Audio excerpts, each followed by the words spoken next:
so but ànábì tó gbẹ́sìn wá ẹ lè celebrate life ẹ sì kọ̀ fáwọn èèyàn yìí pé bídíà ni kí wọ́n máa ṣe so eléyìí kí ni wọ́n ń pè léyìí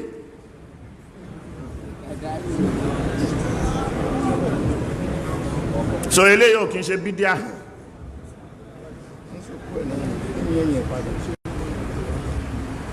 so níbẹ̀ wọ́n ń ṣe ọdún Muhammad Sheikh Abdullahi usbu Sheikh Muhammad bin Abdullahi wọ́n ń ṣe week ní cultural week so nígbà táwà dá kí ní usbu Sheikh Adam Sakọ́fí kalẹ̀ wọ́n ní bídíà ni àmọ́ Muhammadu Abdullahi òun là nẹ́bì tuntun tí èyí ni tó ń àjáza àrú ẹ̀ tó já láàlí fún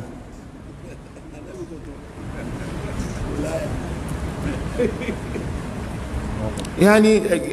onílàáká ilẹ̀ ọ̀pọ̀lọpọ̀ ní gbogbo kálukú ẹgbẹ́ wò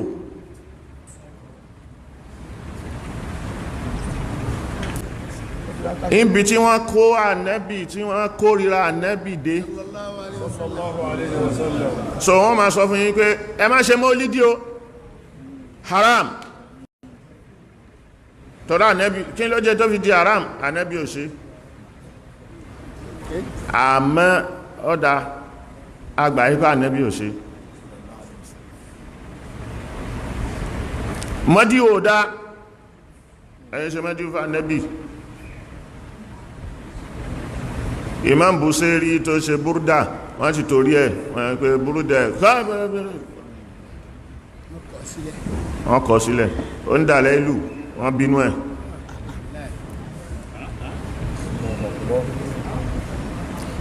àmọ́ wọ́n lè yìnbó ń báz kan ṣe mọ́díù fún kí wọ́n máa wá wípé bóńbáz òkú ẹ̀ o kí wọ́n máa wá ṣe ayẹyẹ kan sì máa kọ mẹ́jù kan máa kọrin fún bá ń gbé sí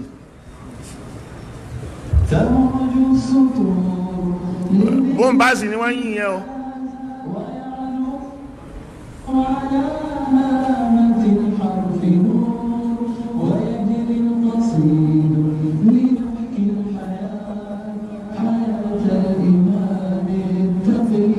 hayat al-imam taqiyi sabur wọ́n pọ́n pé imamu bóńbáàsì imamu ni taqiyu ni abẹ̀rù Ọlọ́run ni saburu ni onísùúrù ni alimun wọ́n fi ṣàpèjúwe ní pé alimu wàhábí ni wọ́n yìnyẹn o àfọ́ onímọ̀ tó jásíkò ńlá fáwọn àwọn wàhábíyà yẹn òun ni wọ́n ń kọrin fún ni wọ́n yìnyẹn wọ́n lè yàn nẹ́bì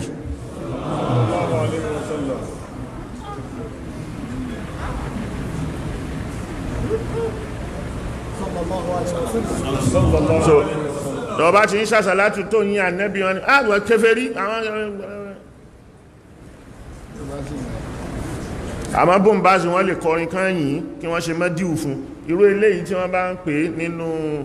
nínú adabu orin bẹ́ẹ̀ mẹ́díù ni wọ́n ń pè irú eléyìí so wọ́n celebrate life ẹ̀ so but ànẹ́bì tó gbẹ́sìn wá ẹ lè celebrate life ẹ sì kọ̀ fáwọn èèyàn yìí pé bídíà ni kí wọ́n máa ṣe so eléyìí kí ni wọ́n ń pè léyìí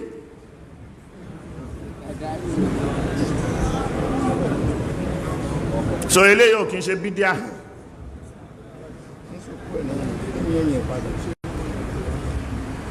so níbẹ̀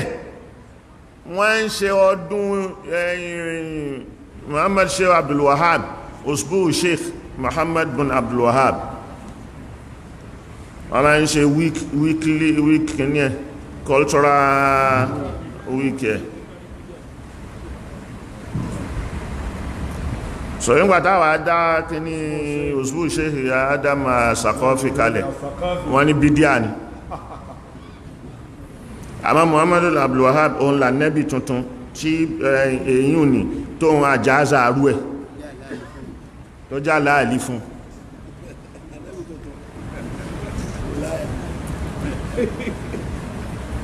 ìyá ni onílàákàyè ọ̀pọ̀lọpọ̀ ní gbogbo kálukú ẹgbẹ́ wò